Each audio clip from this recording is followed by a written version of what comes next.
Your rent went up 40% in 5 years. Your grocery bill doubled. That house you were saving for now costs 3 times your annual salary instead of 2. Meanwhile, billionaires added $5 trillion to their wealth during the pandemic alone. You were told this was inflation, supply chain issues, Putin's fault, corporate greed. But what if I told you this wasn't a bug in the system, it was the feature?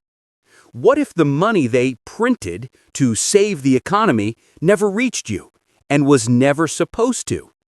Between 2008 and 2024, the Federal Reserve created over $9 trillion out of thin air. That's more money than existed in the entire U.S. economy in 1980. And you might think that money went to small businesses, to workers, to families struggling to make ends meet. It didn't. Internal Federal Reserve data they don't advertise on the evening news, shows that 93% of assets purchased through quantitative easing flowed directly to financial institutions and the wealthiest 10% of Americans. The bottom 50% received less than 1%. 1%. Let that sink in. Drop a comment below. Where are you watching from? And have you felt this wealth transfer in your own life? And if you're ready for the unfiltered truth about how central banking really works, hit that subscribe button, because this rabbit hole goes deeper than you think, and the algorithm doesn't want you seeing what comes next. Here's the thesis they don't want you to understand. When the Federal Reserve prints money, it doesn't print your money. It prints their money. The mechanism is so elegant, so invisible, that even economists who defend it don't realize they're describing a wealth extraction system that would make medieval aristocrats jealous. This is happening, not happened, is happening, right now to you. And by the end of this video, you'll understand exactly how the greatest heist in human history is executed in plain sight with press releases and congressional applause. The technical term is quantitative easing. The real term is theft by mathematics. Let me show you how they do it. We were told the Federal Reserve was created in 1913 to stabilize the economy, to prevent bank runs, to smooth out the boom-bust cycles that plagued the 19th century. The textbook version goes like this. Before the Fed, America suffered periodic financial crises. The panic of 2007 was particularly brutal. Stock market collapse, bank runs, economic devastation. J.P. Morgan himself had to organize a private bailout to prevent total collapse. So Congress, in its wisdom, created a central bank, an independent institution that could expand or contract the money supply as needed. Scientific management of the economy. Professional technocrats making decisions free from political pressure. That's the story in every economics textbook. But here's what they didn't tell you in school. The Federal Reserve Act was written at a secret meeting on Jekyll Island, Georgia, in November 1910. Senator Nelson Aldrich, whose daughter married John D. Rockefeller Jr., organized the meeting.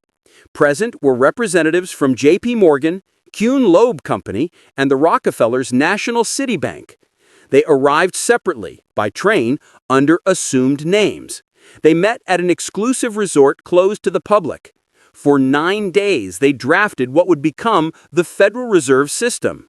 Paul Warburg, a German banker representing the Rothschild banking dynasty, brought the blueprint, a central bank modeled on European systems where private banks would control the nation's money supply while operating under government charter.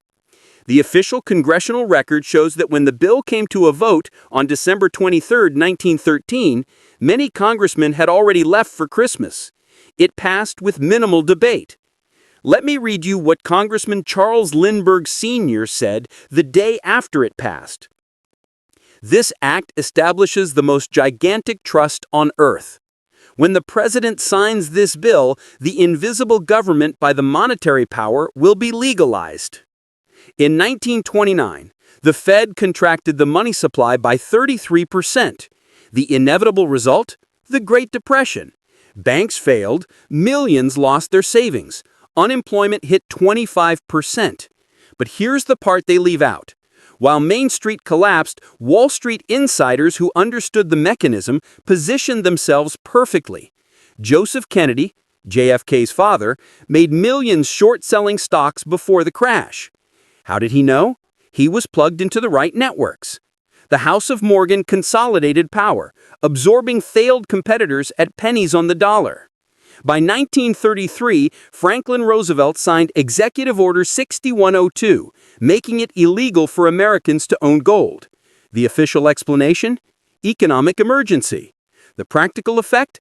The government confiscated citizens' gold at $20.67 per ounce, then immediately revalued it to $35 per ounce. A 69% wealth transfer from the public to the Treasury. Sound familiar? In 2008, the Fed expanded the money supply by $4.5 trillion. They called it quantitative easing, a term that didn't exist before 2008 because they needed language that wouldn't trigger public alarm. Money printing sounds dangerous. Quantitative easing sounds technical, professional, safe. The official story: we had to save the banks to save the economy. Too big to fail. Credit markets were frozen. Without intervention, total economic collapse. But while 8 million Americans lost their homes for foreclosure, the banks that caused the crisis received direct bailouts. And then something remarkable happened. Housing prices collapsed, and institutional investors, armed with Fed-printed money, bought hundreds of thousands of single-family homes at 40 to 60% discounts. BlackRock, Blackstone, and a handful of other firms now own over 600,000 single-family homes in America. They paid cash. Where did they get the cash? From money market funds and commercial paper that the Fed guaranteed and backstopped. Sound familiar? In 1933, they took your gold and gave you paper. In 2008, they took your homes and gave them to Wall Street.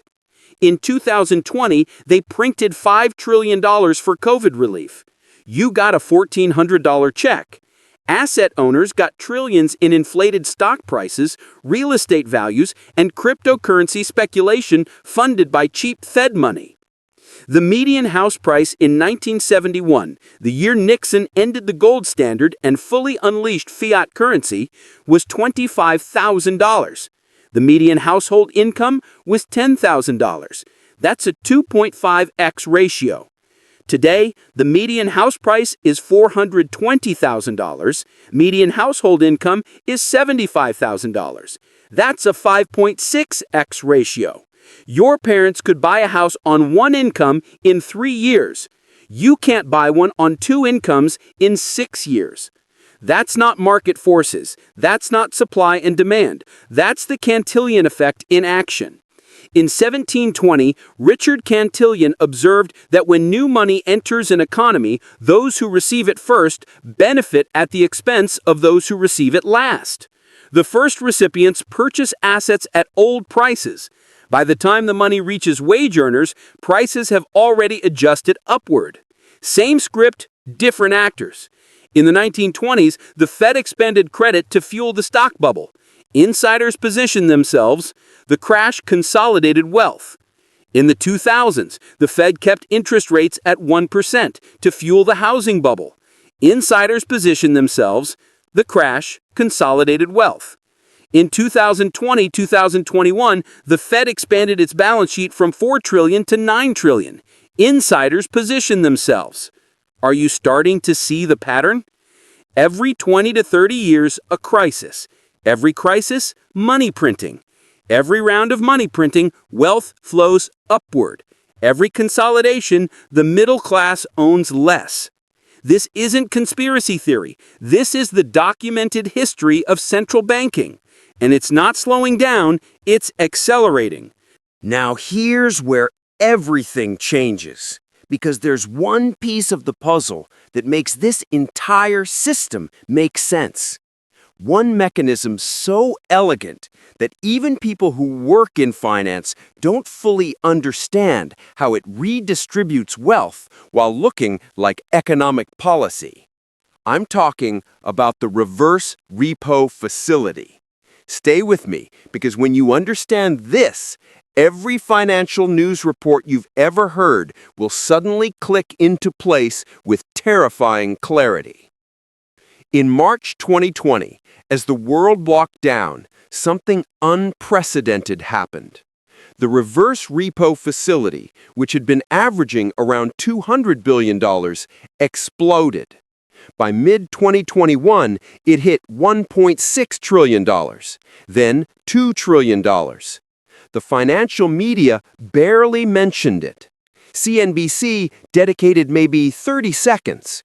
Bloomberg published technical notes for bond traders, but nobody explained what this actually meant. Here's what it meant. The Fed had printed money so much, so fast, that banks literally didn't know what to do with it. They had excess reserves they couldn't lend out profitably. So every night, they'd park trillions of dollars back at the Fed in exchange for Treasury securities. Think about that. The Fed prints money, gives it to banks, banks immediately give it back to the Fed. Where did the money actually go?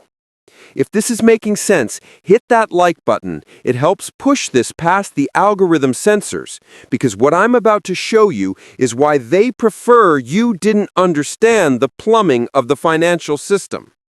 The reverse repo facility isn't mentioned in the original Federal Reserve Act. It wasn't part of the 1913 design. It was introduced quietly in the 1970s and expanded dramatically after 2008. It's the release valve that allows unlimited money creation without immediate hyperinflation. But there's a catch, and this is the part that changes everything. While the money is technically parked at the Fed, it's already done its job. It's already flowed through primary dealers, the 24 elite banks authorized to trade directly with the Fed. It's already inflated asset prices, already purchased government bonds, mortgage-backed securities, and corporate debt. The asset inflation is permanent. The money parking is temporary. Do you see what they did? They found a way to inject trillions into asset markets, spike prices, enrich asset holders, and then technically remove the money from circulation before it causes consumer price inflation that would spark political revolt. But here's where it gets dark. Because in late 2022 and into 2023, as the Fed raised interest rates to fight inflation, the reverse repo facility started declining. From a $2.3 trillion peak down to $800 billion, then $400 billion. Where did that $1.9 trillion go? The documents reveal something nobody expected. Internal Fed analysis from 2023 shows that Treasury buybacks, money market fund reallocation, and strategic positioning by primary dealers absorbed that liquidity. Translation: it went exactly where it was always supposed to go, into the hands of institutions that know how to play the game. You won't believe who profited most from this cycle. When you see the names on the primary dealer list, the institutions that got first access to every dollar of quantitative easing, it'll all make sense. We're talking about Goldman Sachs, JP Morgan, Citigroup, Bank of America, the same institutions that were bailed out in 2008, the same institutions that financed the Jekyll Island meeting in 1910. The receipt is wilder than you think. Because it's not just American banks. There are foreign primary dealers too. Barclays, Deutsche Bank, HSBC. The Fed's money printing didn't just enrich American elites. It enriched a coordinated global financial class. But the next part changes everything we thought we knew about who actually controls monetary policy and why they'll never let this system change. In part 2, I'm going to break down the exact mechanism, step by step, showing you how this wealth extraction machine actually works. You'll see why your paycheck can't keep up, why housing is impossible, and why this system is designed to keep you poor while making them richer. Make sure you're subscribed so you don't miss it. This is the part they really don't want you to understand.